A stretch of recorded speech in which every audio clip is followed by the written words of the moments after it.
I can't hear nothing. Oh, maybe I can now. Do. Hey guys, Saturday.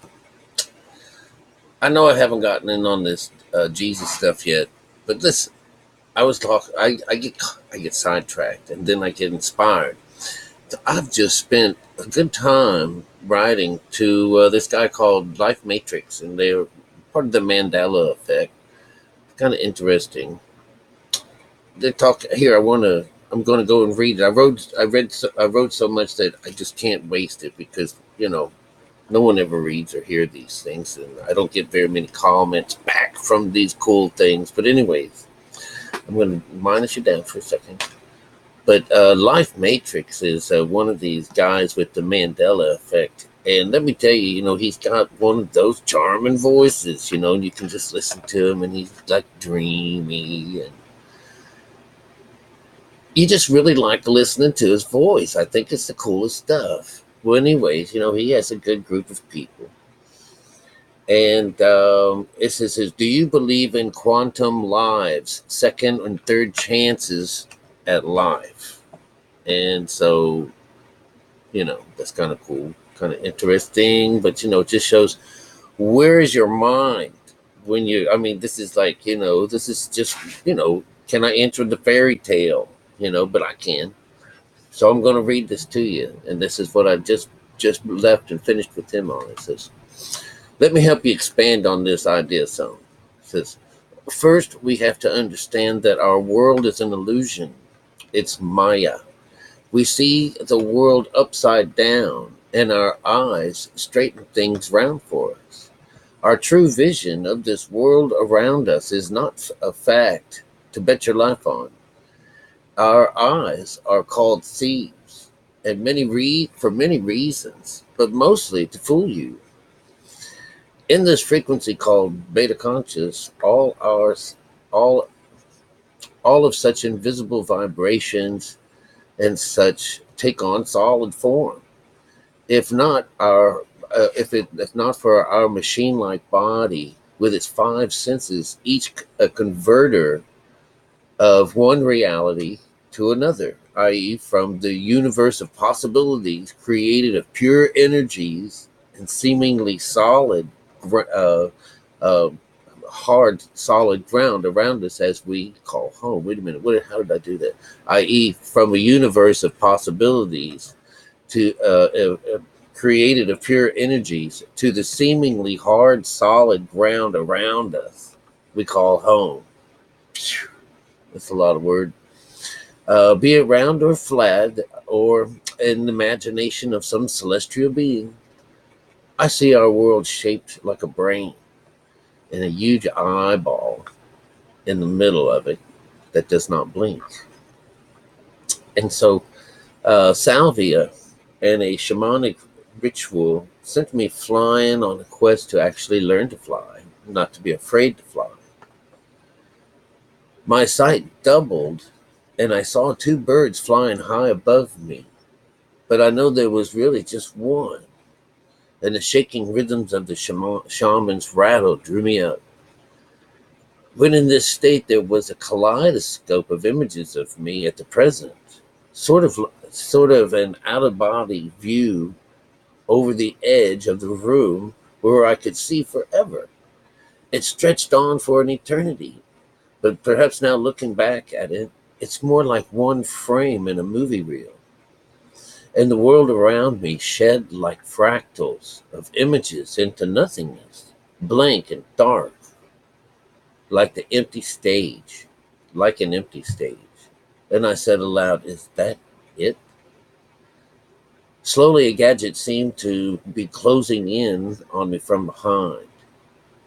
It sounds like it sounds again like that rattle, and strange, like a road sweeper cleaning up after a parade. And I woke. In my quest, I've learned that there is only one soul, but many of us of the flesh. That what I'm saying is that our souls have been a great many things, and have plenty more things to become. It's our soul. That's the invisible energy in us that runs the mind and the body and grows from infant to old age and dies. The soul is released, jumps back into another womb for another ride. And it's just as simple as that. Till one day you escape this constance. And it could take an agreed upon several lifetimes to complete what is called the works. Till we are alive, but spiritually dead. All right, wait a minute. Till one day we escape, let's say the soul is released and jumps back into another womb for another ride.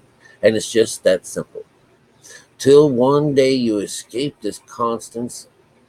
and could this constance, and it could take and agreed upon several lifetimes to complete what is called the works.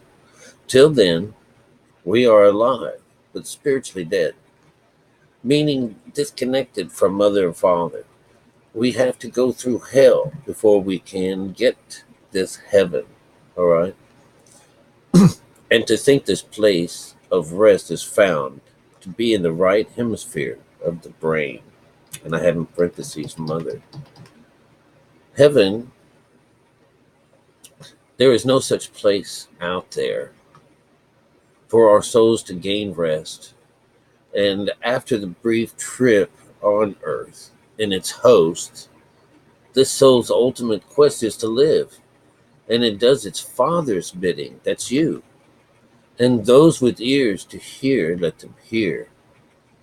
Living on the surface of earth is called hell. The lower frequencies of our very existence is this beta frequency called sin that we're born into. This is a place of bondage. This is not just physical but mental. And our souls, while embarked on this journey with you, is blinded by its new life, and it's oblivious to its many past lives, and to God, and to mother and father, or mother and father. And we are shown this way back home through a careful reading of our Bible. We learn to honor mother and father through the books of Moses and the way from Christ. They are both the same disciplines of meditation. When we follow in their way and we obtain this connection from within us, the one symbolically dies and escapes beta conscious and takes on a mix with delta. And all this glory has to do with the way an individual thinks.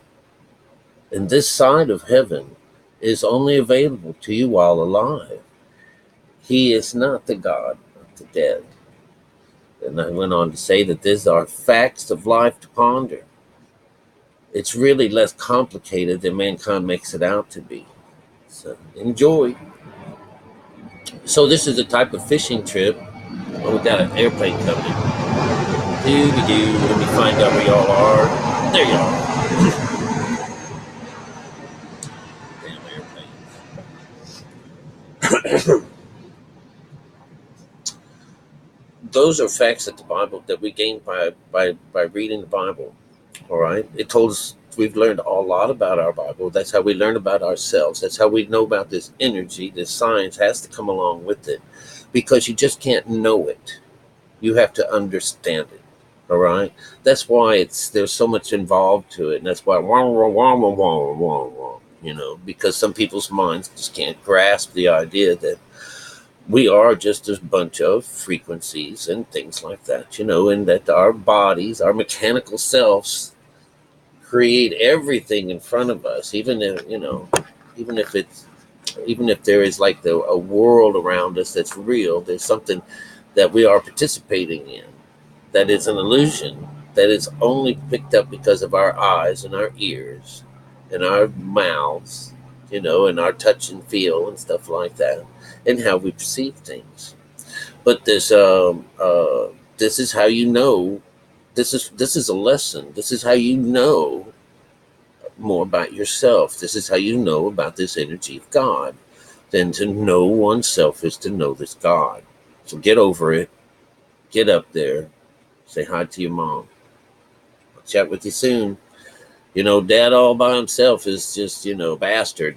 All right. So let's get him joined up. as soon as possible, ASAP. All right. Chat with you soon. Good morning.